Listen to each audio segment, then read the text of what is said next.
मीलाद मोमिन ई मल्हाईंदा आहिनि। मीलाद उहे मल्हाईंदा आहिनि जंजी मदीने वारे मीर सां मोहब्बत मवद्दत ऐं दिल वारो ताल्लुक जुड़ियल हूंदो आहे। उहो ई सोने नबी जे अचण जा जश्न मल्हाईंदा आहिनि। महबूब जो अचण ज़मीन वारनि जे लाइ रब जी रहमत, आसमान वारनि जे लाइ अल्लाह जी रहमत, हुजूर सारी कायनात जे लाइ अल्लाह जे रहमत जो छप्पर ऐं छांव बणजी आया। मोमिननि जे लाइ त रहमत, पर मुनाफिकन जे लाइ बि रहमत, काफिर न मञण वारनि जे लाइ बि मदीने वारा साईं रहमत बणजी आया। छो त काफिर अल्लाह जे ॾमर ऐं कहर जो हक़दार आहे। काफिर हक़दार आहे त उन ते पत्थर वसाया वञनि, उन जी शकिल तब्दील कई वञे, उनखे अल्लाह जे ॾमर ऐं कहर में गिरफ़्तार कयो वञे। पर हज़ारे ॾोहनि ॾिंगायुनि जे बावजूद रब ढक ढकिया आहिनि, पर्दा पनाह रखिया आहिनि। इहो सभु मदीने वारे मीर जो सदको। मुंह समझो था गूंगा बैठा आहियो, तव्हांखे ॻाल्हाइण ॾांहुं ई नथो अचे। शुक्र आहे सुभान अल्लाह त चयव। हले न ॻाल्हाइण जो रोज़ो रखे आया आहियो, जवाब ॾियो। पिरी प्यारा मदीने वारो साईं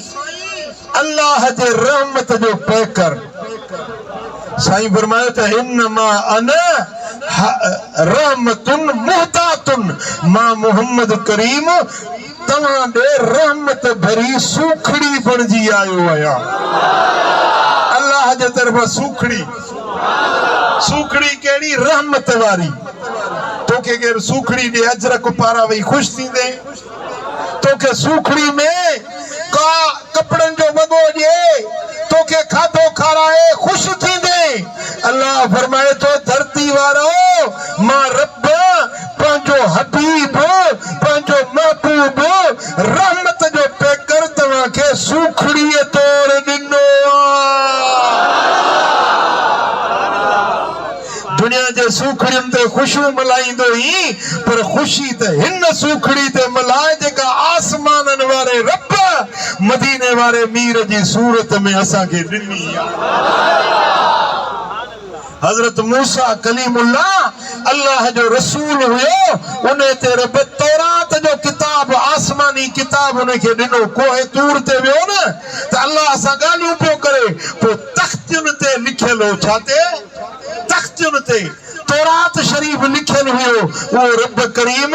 हज़रत मूसा अलैहिस्सलाम के तख़्तियुनि जी सूरत में ॾिनो। पोइ हज़रत मूसा अचे उनखे पढ़ियो, तिलावत कई त तौरात में लिखियल हुयो त अहिड़ो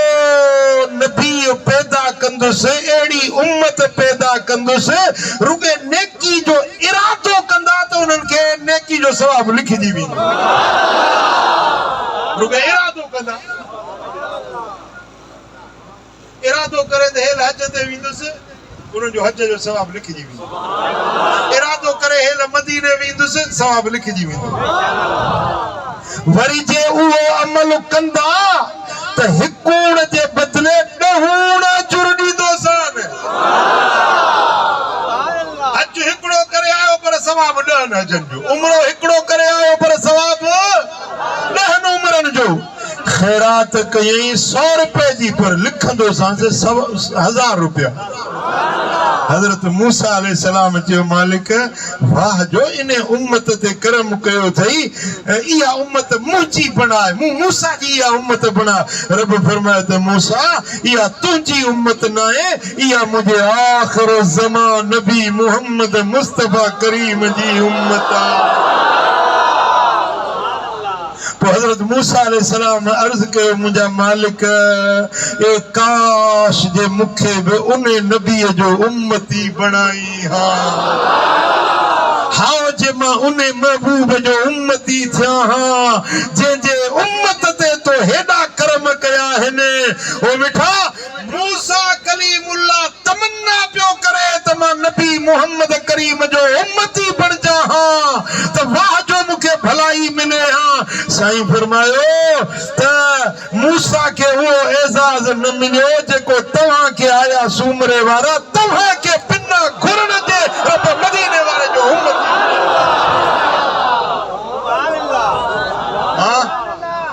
सुभान अल्लाह जेकॾहिं नेकी जो इरादो करी त सवाब मिली वञे वरी जे नेकी करी त ॾहूण सवाब मिले वरी गुनाह इरादो करे न लिखबो गुनाह करे विझे रब फरमाईंदो 4 पैर मोहलत ॾियोसि मन खणी माफ़ी वठे त बख़्शे थो छॾिया वरी जेकॾहिं 4 पैरनि ताईं माफ़ी न वरतई गुनाह कई वरी माफ़ी बि न वरतई पोइ मलाइक चवंदा मौला लिखूंसि रब फरमाईंदो हाणे लिखोसि पर हिकिड़ो लिखोसि मालिक नेकियुनि जो चई त 10 लिखियूं गुनाह वरी हिकिड़ो रब फरमाए त मोहम्मद करीम जे सदके हिन उम्मत सां मुंहिंजी इहा ख़ासि महिरबानी सुभान अल्लाह हुनने हजरत मूसा जी उम्मत ते हजरत दाऊद जी उम्मत ते अल्लाह जे पैगंबरन जे उम्मत ते 50 नमाज़ूं फर्ज़ हुयूं घणियूं जवाब ॾियो घणियूं 50 नमाज़ूं पर मदीने वारे साईं जे सदके असांखे रुगो 5 मिलियूं सवाब वरी 50 जो मिलंदो छो त अल्लाह जो वाइदो आहे ॾहूण ॾींदो आहे न त 5 पढ़ी 5 ॾह थोड़ा तो याद अथव न 5 ॾह 50 नमाज़ूं पढ़ंदे 5 सवाब मिलंदी 50 नमाज़ुनि जो मदीने वारे साईं फरमायो जेको रमज़ान जा रोज़ा रखे वरी रमज़ान खां पोइ शवाल महीनो ईद गुज़री वञे न पहिरीं शवाल ईद फितर जी हूंदी आहे उहो ॾींहुं गुज़री वञे उन खां पोइ 2 तारीख़ 3 तारीख़ 4 5 6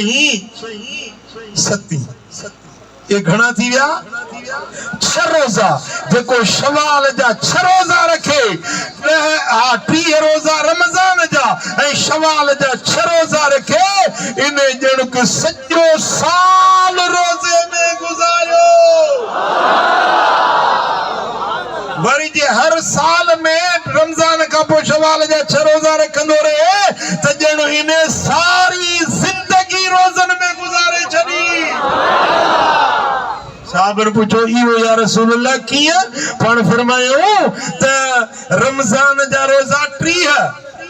वरी हे 6 शवाल जा मिलायो त घणा थी पिया 36 ऐं 36 खे 10 सां ज़र्ब कयो छो त ॾहूण सवाब थो मिले न 36 खे 10 सां ज़र्ब कयो घणा थिया 360 ऐं साल में ॾियारा बि 360 माना 6 रोज़ा शवाल जा रमज़ान सां गॾाए रखे ॼण सॼो साल रोज़न में हर साल 36 रोज़ा रखे ॼण सॼी ज़िंदगी रोज़न में गुज़रे सुभान अल्लाह आहे न सवाब मदीने वारे साईं जे सदके जेकॾहिं मस्जिद ॾे वञी न विख खणी त हिकिड़ी विख जे बदिले में 10 नेकियुनि जो सवाब वरी नमाज पढ़ी मोटी वापस घर ॾे अची त वरी विख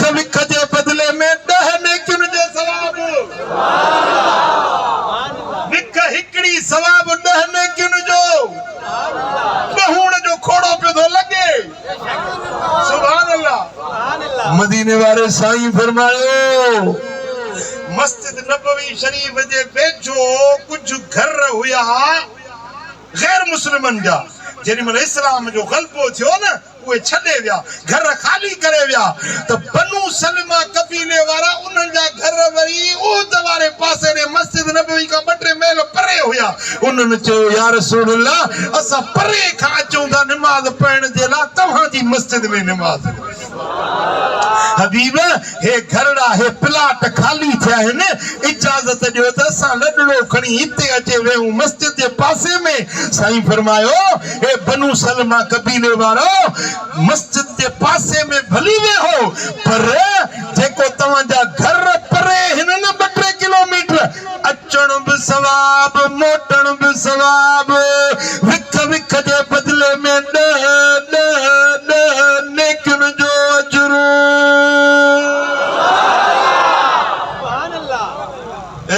बनू सलमा पंहिंजो सवाब छो था विञायो अर्ज़ कयोसीं असां उते ठीक आहियूं इहे विखूं खणंदासीं ईंदासीं पंध कंदासीं असांखे अजर ऐं सवाब भली ज़्यादा मिले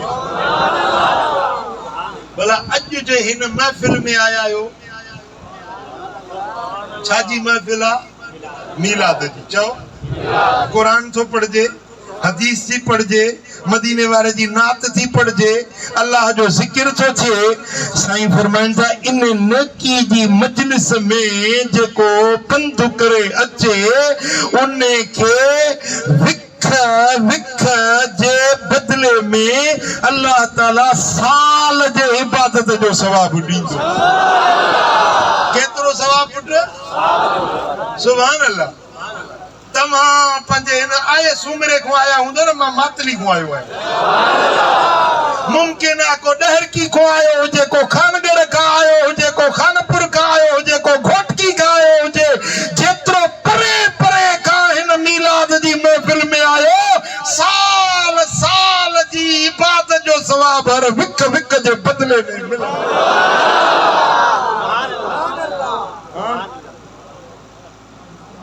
हो महरूम अथव जेके चवंदा मीलाद में न वञो न उन्हनि खे सवाब रब ॾियण ई नथो चाहे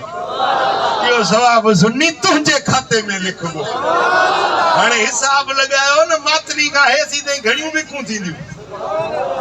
हा भला आयुसि त गाॾीअ ते पंध त कोन आयो आहियां पर गाॾी जो फीथो बि फिरियो फ़ासिलो त विखुण जो थियो न फुट मीटर किलोमीटर इहे अलाह ईअं कोन चवंदो त गाॾी में चढ़ी आयो आहे मोटरसाइकिल ते चढ़ी आयो न जेतिरियूं विखूं थींदियूं विख विख जे बदले में साल जे इबादत सुभान अल्लाह सुभान अल्लाह वरी जे ज़ुल्हज जो महीनो ईंदो आहे न उन में मोमिन कंदा आहिनि कुर्बानी छा कंदा आहिनि चओ तव्हां बि कंदा आहियो कंदा न आहियो गोश्त त खाईंदा आहियो जी मिठा जेको कुर्बानी थो करे कुर्बानी जे जानवर जे जिस्म ते जेतिरा वार आहिनि वार वार जे बदले में नेकिन जो सवाब मिलंदो हाणे हिकिड़ो दुम्बो वठी हिते विच में बीहारियूं सॼे जलसे वारनि खे चवां त हे सॼी राति अथव दुम्बे जा इहे पशम जा तंदा गड़ियूं जी तव्हां त उहो ई न ॻाल्हाइण जो रोज़ो रखियो आहे त ॿुधाईंदो छो जी हिकिड़ी बकरी जे बदन ते केतिरा वार हूंदा ऐं जे वार वार जे बदले में तोखे 10 नेकिन जो सवाब मिले सौदो सस्तो आहे या महांगो आहे पुचकी खयूं बीठो आवा यारू मूंखे त थोरो गोश्त ॾिजांइ रमू खमू मूंखे को तूं पाण छो नथो करे पैसा पिया हिन बैंक में पैसा थिया त बनी वठंदो दुकान वठंदो अरे कुर्बानी कर त अल्लाह वटि तोखे रहमत जा दर खुली ख़ुदा ॼाणे थो जेको कुर्बानी कंदो आहे उज़हा कंदो आहे मिस्कीन हुजे सुञो हुजे रब उनखे शाहूकार बणाए छॾींदो आहे उनजे रोज़ी में बरकत बचन में बरकत घर में बरकत दर में बरकत उनजे कणनि खे रब खरार बणाए छॾींदो आहे जेकॾहिं तोखे इन वार वार जे बदिले या दुंबे जे पशम जे तंद जे बदिले 10 नेकिन जो सवाब मिले सुभान अल्लाह मदीने वाले साईं फरमायो मुझे सोने लजपाल नबी फरमायो तो जेको मानू मक्के वने हज जे ला उम्रे ते वने अल्लाह तौफीक जे हज जे ला सफर करे वने तो मक्के पाक पहुंचे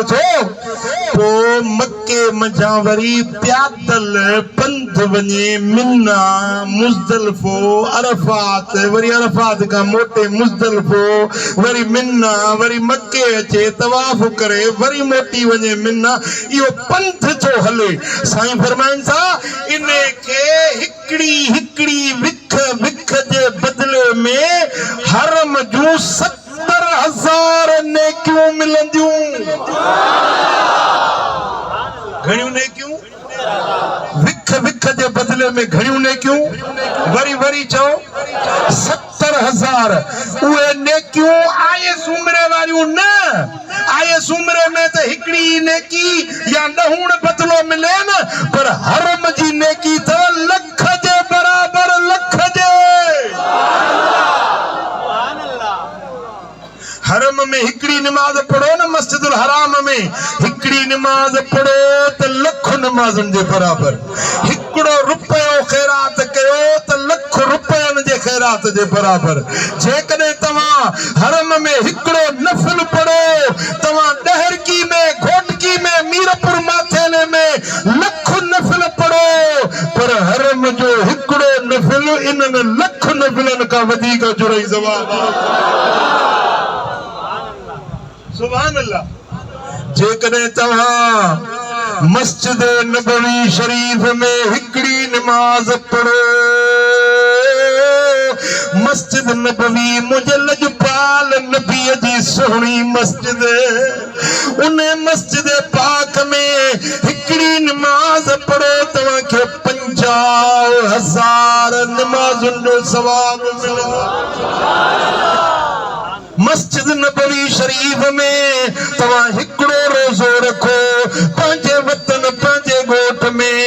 50,000 रोज़ा हिक पासे मस्जिद नबवी जो हिकड़ो रोज़ो अञा मथे आया सुमरे में नंढी मस्जिद वॾी मस्जिद जामिया मस्जिद लहरकी जी मस्जिद सुठी मस्जिद सुहिणी मस्जिद नमाज पढ़ी त 500 नमाजन जो सवाब पर मस्जिद नबवी में नमाज पढ़ी तो के 50,000 नमाजन जो सवाब हिते वारी केड़ी भी मस्जिद में जुम्मे जी नमाज पढ़ी तो के हिकड़ो जुम्मे जो सवाब जामिया मस्जिद में पढ़ी 500 जुम्मन जो सवाब पर मस्जिद नबवी में हिकड़ो जुम्मो अदा करी तो के 50,000 जुम्मन जो अजर ऐं सवाब पर जेकॾहिं मस्जिदुल हराम में बैतुल्ला शरीफ वारी मस्जिद में अची हिकड़ी नमाज पढ़ी हिकड़ो जुम्मो अदा करी लख जुम्मन जो सवाब तुंहिंजे दफ्तर में हाँ पैसा घणा ही गॾु कया अथई हाणे त या टिकेट भराए त हलो मदीने मां पंहिंजी भरींदुसि पता हम तोखे चई त मूंखे साईं थो चए त मूंखे मुंहिंजी भरणी तव्हां पंहिंजी भरियो मां पंहिंजी भरां हलो मदीने हलो मदीने हलो मदीने मदीनो अखड़ने जो ठारो आहे उते रहमत उते बरकत उते रहमत उते दिन जो करार आहे ॾिसो नज़ारा हली हरम जा थधड़ियूं छाऊं वसने थियूं रहमतूं सुभान अल्लाह हर वक्त में मुझे हबीब जे हरम ते रब जो नूर जो वसे रहमत थी वसे साईं फरमाइनि था मन अता फी मस्जिदी फसल्ला फीह कुतिब लहू हज्जतान मबरूरतान। जेको पंहिंजे घर मां अची मुझे मस्जिद नबवी में नमाज पढ़े, हिकड़ी नमाज जे बदले में 2 हज कबूल पियलन जो सवाब। सुभान अल्लाह। मदीने में हिकड़ी मस्जिद आ जो नालो आ मस्जिद कुबा। छा नालो भी हूंदो याद? चो मस्जिद कुबा। मस्जिद कुबा में हिकड़ो नफल पढ़ो त उम्र जो सवाब। न इहराम बंधण जी ज़रूरत, न काबे जे तवाफ जा 7 चक्कर ॾियण जी ज़रूरत, न सफ़ा मरवे जे विच में 7 चक्कर ॾोड़ण जी ज़रूरत, न मथे कूड़ण जी ज़रूरत। बस मस्जिद कुबा जे अंदर रुगे बरक़ातूं नफ़िल पढ़े, उम्र जो सवाब दफ्तर में लिखी।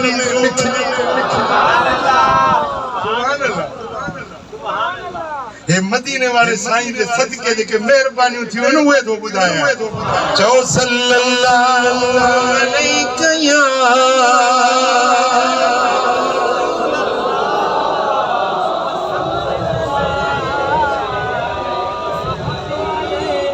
अञा मोहब्बत सां पढ़ो सल्लल्लाहु अलैहि या।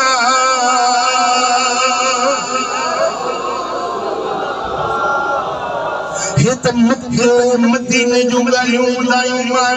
पर हिते बि तोखे वॾा अजर था मिलनि। पर हुजे को खटण वारो, तुंहिंजे तकवे ते मेहमान अची वञे, तुंहिंजे अंगण ते मेहमान अची वञे, उन मेहमान खे मानी खाराए। मदीने वारे साईं फरमायो त मेहमान मानी खाईंदो आ, मलाइक गिरह ॻणींदा आहिनि। जेतिरा मेहमान गिरह खाधा, घर धणी खे हज मबरूर उम्र मक़बूल जो सवाब मिलंदो। हदीस जा लफ़्ज़ ॿुधो। मेहमान जेॾी महिल मानी खाए थो न, कुतिब लहू बिकुल्लि लुक़मतिन हज्जतिन मबरूरतिन व उम्रतिन मक़बूल। घर धणी खे गिरह जे एवज़ में हज मक़बूल उम्र मक़बूल जो सवाब जो।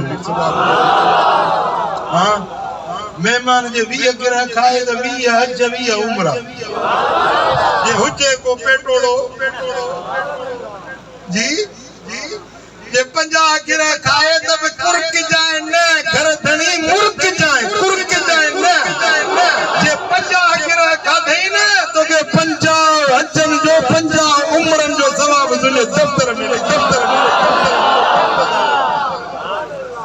बजणा पाण में नथा ॻाल्हाइनि, विड़ी पिया ठहनि नथा। हिकिड़ो उथे ॿिन्ही जो ठहराव कराए, ॿिन्ही विढ़ियलनि खे पाण में ठाहे, ॿिन्ही जो सुलियो कराए।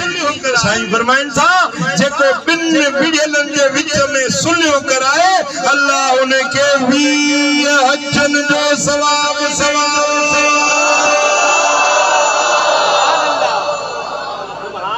पर ठाहिण वारा घटि, सूमरनि जी ॻाल्हि नथो कयां, मां पंहिंजे मातमी जी ॻाल्हि थो कयां। सूमरा त माशाअल्लाह प्यार वारा माण्हू आहिनि, उहे विढ़ाईंदा न आहिनि, ठाहींदा आहिनि। जेको ॿिनि खे ठहियलनि खे ड्राहे, ठहियलनि खे वेढ़ाए, नफ़रतूं पैदा करे, कुदूरतूं पैदा करे, ॿिनि प्यारनि खे हिक ॿिए खां जुदा करे। साईं फरमाइनि था जेको ज़ाल खे मुड़ुस खां धार करे, या भाउ खे भाउ खां धार करे, पीउ खे पुट खां धार करे, सिने थो इहो अल्लाह जे रहमत मां छिजी वियो, जहन्नम जे बाहि में वञी किरंदो। जेको ॿिनि खे वेढ़ाए पाण में, मायुनि में त इहा आदत सवाई आहे। वेहंदियूं न, अॼु फलाणी हीअं फलाणी हीअं फलाणी हीअं फलाणी तुंहिंजे लाइ हीअं पई चवे, इहा अथव चुगलखोर माई, चुगलखोर। साईं फरमाता ला यदखुलुल जन्नत कत्तातुन मेराज वारी रात जेडी मल बेहश्त जे दर ते पहुतुस त लिखियो पियो हो त हिन दर मां ॿ माण्हू अंदर न वेंदा जन्नत में ॿ माण्हू दाख़िल न थींदा बेहश्त में ॿ माण्हू न वेंदा जन्नत जे दर ते अल्लाह लिखी छॾियो आहे बदबख्त बदनसीब आहिनि जेके जन्नत में न वेंदा ॿुधायांव जी जे बचण जी कोशिश कयो त ॿुधायांव जी हिकिड़ो साईं फरमाइनि था चुगलखोर जन्नत में न वेंदो चुगलखोर माना हुतों जी ॻाल्हि हुते हुतों जी ॻाल्हि हुते भुर भुर छेड़ा जंग मचे ये पे वेड़ाऊ ये चुगलखोर माण्हू हितों जी ॻाल्हि खणी वेंदा पंहिंजो उन ॿिए ॻोठ वारनि खे उन ॻोठ जी ॻाल्हि वरी हिते खणी ईंदा भली पाण में झगड़ो थिए या हुन घर जी ॻाल्हि हुन घर ते हुन माण्हू जी ॻाल्हि हुन माण्हू ते पहुचाए इहो चुगलखोर साईं फरमाइनि था जन्नत जे दर ते रब लिखी छॾियो आहे त चुगलखोर बेहश्त में न वेंदो ऐं ॿियो जेको बेग़ैरत आहे इहो बेग़ैरत जन्नत में न वेंदो जंहिंमें ग़ैरत न आहे मर्द में ग़ैरत हूंदी आहे मुड़स में ग़ैरत हूंदी आहे साईं फरमाइनि था अना खुयूरुन वल्लाहु अग़यरु मिन्नी मां मोहम्मद ग़ैरतमंद नबी आहियां मुंहिंजो अल्लाह मूंखां वधीक ग़ैरत वारो सरकार फरमाइनि था जेको जे मूं ते ईमान आंदो आहे मोमिन आहे इहो बि ग़ैरतमंद हूंदो आहे बेग़ैरत माण्हू जंहिंजे घर जो ई संभाल न लहे ज़ाल काॾे वई कंहिंजे घर वई सतुर न आहे पर्दो न आहे ज़ाल पड़ी मथे में विझूं कॾहिं हुन घर में कॾहिं हुन घर में हुन शादी में न सतुर आहे न पर्दो आहे सारियुनि माण्हुनि जे अॻियां ज़ाहिर थिए थी इहो बेग़ैरत माण्हू आहे साईं फरमाइनि था बेग़ैरत कॾहिं बि जन्नत में दाख़िल न थींदो गैरतमंद बणिजो पंहिंजा दीवारूं लोढ़ा मज़बूत कयो पंहिंजो महिमान खानो घर खां जुदा ठाहियो माइटनि खे हक़ न आहे घर में विहारण जो माइट अज़ीज़ औताक में भली वेहे मिठा जंहिंसां निकाह करणु हराम आहे उहो घर में अची सघे थो पीउ पंहिंजी धीउ सां निकाह हराम आहे पीउ धीउ पाण में हिक ॿिए में आमो साम्हूं अची सघनि था भाउ भेण हिक ॿिए जे अॻियां आमो साम्हूं अची सघनि था उहे रिश्ता जंहिंजो निकाह हराम आहे जिन खां सतुर पर्दो न आहे उहे घर में अची सघनि था बाक़ी मारोट मलवेर फुफाट या साईं मुंहिंजा या दूर जा रिश्तेदार नानीअ नाड़ो 17वीं पीढ़ी बि को माइट उहो बि विच में वेठो आहे अदा इन्हनि सां असांजा फैमिली टर्म आहिनि ॿुधो अथव न फैमिली टर्म आहिनि न साईं फरमाइनि था त मोमिन ग़ैरतमंद हूंदो आहे जंहिंमें ग़ैरत न आहे उन में ईमान न आहे मोमिन उहो आहे जेको ग़ैरत सां भरपूर